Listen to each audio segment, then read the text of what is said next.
Budget के बाद market में अच्छा मोमेंटम देखने को मिला और इस पर खास बातचीत करने के लिए हमारे साथ मधुसूदन केला जुड़े हैं रिलायंस कैपिटल के। मधु, मॉर्निंग टू यू। शुक्रिया हमारे साथ इस बातचीत में शामिल होने के लिए। Thanks for joining us. ये मार्केट जब बजट पेश हो रहा था तब थोड़ा नर्वस था, वॉलेटाइल था, long term capital gains tax को लेकर काफ़ी नेगेटिव कमेंट्री भी हुई थी, लेकिन सडनली बजट के बाद मार्केट थोड़ा फ्लैट हो गया, रेट कट की एक्सपेक्टेशंस बढ़ गई और फिर अब आज का दिन है जब मार्केट में अच्छा मोमेंटम देखने को मिल रहा है। आपको बजट कैसा लगा? क्या मार्केट पॉजिटिव्स देख रहा है इस समय बजट के?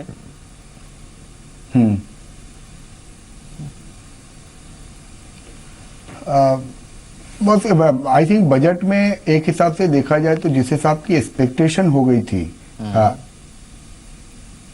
गो ahead Madhu, we can hear you. तो काफी मैंने मेरे करियर में इतनी घबराहट बजट में जाने के मैंने मेरे करियर में इतनी घबराहट बजट में जाने वाले दिन कभी नहीं देखी।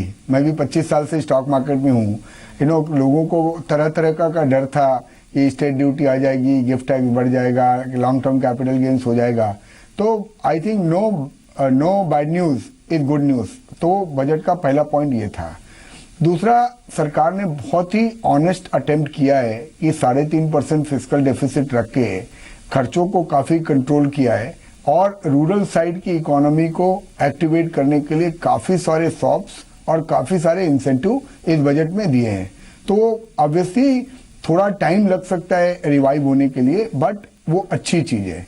तो जो basically stock market point of view से जो इनिशियल डिप जो आया वो बेसिकली था कि आप ये triple taxation and dividend which is what disturb the market, and secondly जो एफएनओ के ऊपर सर्विस चार्ज बढ़ा दिया ना, तो लोगों को ऐसा एक मन में घबराहट है कि उसकी वजह से कहीं वॉल्यूम सिग्निफिकेंट डिप ना हो जाए। अब अभी फाइनल क्या है ना, ये बजट तो एक इवेंट था, ये खत्म हो गया। अब मुझे लगता है मार्केट की बागडोर अभी 3 चीजों के ऊपर है। एक तो आरबीआई कैसे रिएक्ट करता है और अगर रेट कट आता है तो कितना आता है और क्या उनकी टोन होती है, क्योंकि सरकार को जो करना था सरकार ने कर दिया। अब it is the turn off the RBI. Second है अर्निंग ग्रोथ। सी अल्टीमेटली क्या है ना, ये इंडिया में अपने को सबको लग रहा है कि ये फॉरेनर जो बेच रहे हैं they are selling because prices are oil are low, और या उनको कहीं रिडम्पशन है, या वो भी एक रीजन है। But the real reason is कि जो अपन अर्निंग एक्सपेक्ट कर रहे हैं लास्ट 2 साल से, वो अर्निंग ग्रोथ आई नहीं है जैसे अपन एंटिसिपेट कर रहे हैं। तो जैसे ही वो अर्निंग में पिकअप विजिबल होगा तो obviously market will take a notice and it will get more confident.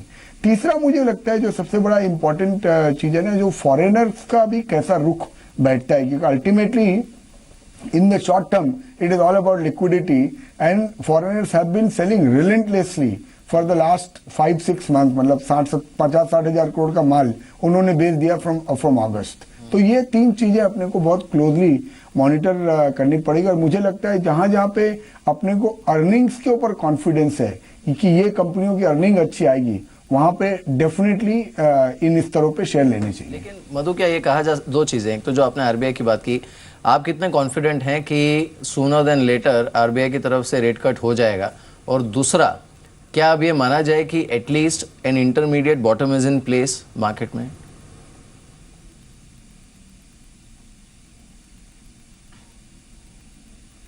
हाँ, आप वो बोल सकते हो मिहिर कि अब ये तो प्रिसाइज पिन पॉइंट कर पाना बहुत टफ है।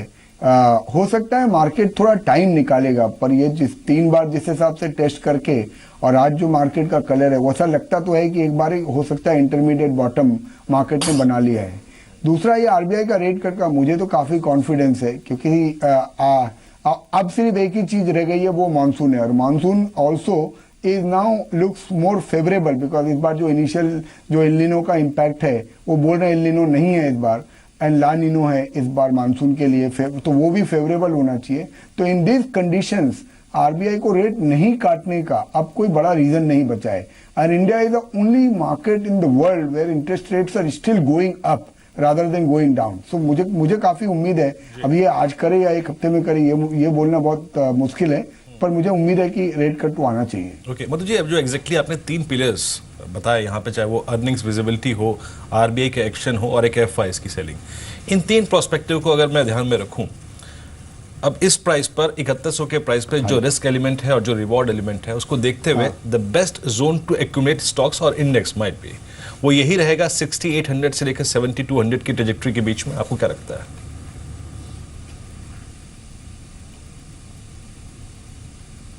आप एकदम सही बोल रहे हैं, और मुझे लगता है कि इंडिविजुअल स्टॉक्स में डैमेज बहुत ज्यादा है as compared with the broader market. So अगर आप sector specific bottom up investing में देखिएगा तो वहां पे डैमेज बहुत मिलेगा आपको, और काफी अट्रैक्टिव अपॉर्चुनिटी है। अभी ये ना हमेशा ये थ्योरी में ही पॉसिबल होता है दोस्त कि हमने एग्जैक्टली आज शेयर ले लिया और 1 महीने के अंदर बढ़ना चालू हो जाएगा, वो थ्योरी में पॉसिबल होता है। हो सकता है मार्केट थोड़ा टाइम निकालेगा, बिकॉज इतना डीप करेक्शन हुआ है, और जहां पे अर्निंग विजिबिलिटी है वहां पे रिवार्ड आना चालू होगा। बट अपने को आज अगर ले रहे हैं शेयर तो अपनी ये तैयारी होनी चाहिए कि अगला 4-6 महीना हो सकता है कोई बड़ा रिटर्न न बने, और हमको सिस्टमेटिकली खरीदते ही जाना है। ये नहीं कि आज अगर आपने कोई चीज 100 रुपए में खरीद ली, कल कोई रीजन से अगर वो 95 हो जाए तो आपका कन्विक्शन हिलना नहीं चाहिए। तो आपको इस वक्त अगर आप म्यूचुअल फंड इन्वेस्टर हैं तो भी सिस्टमेटिकली इन्वेस्ट करते ही रहना पड़ेगा, विदाउट लुकिंग एट कि आज का रिटर्न क्या हुआ, एक हफ्ते का रिटर्न क्या हुआ। सिमिलरली अगर आप स्टॉक्स खरीद रहे हैं, कोई भी रीजन की वजह से अगर किसी को कोई रिडम्पशन है और उसकी वजह से आज आपने जो शेयर खरीदा कल आपको और सस्ते में बेच के जाता है, और एज लॉन्ग एज आपको कंपनी के ऊपर कन्विक्शन है, अर्निंग्स के ऊपर कन्विक्शन है, तो ये टाइम शेयर खरीदने के ही है। बिल्कुल मधु,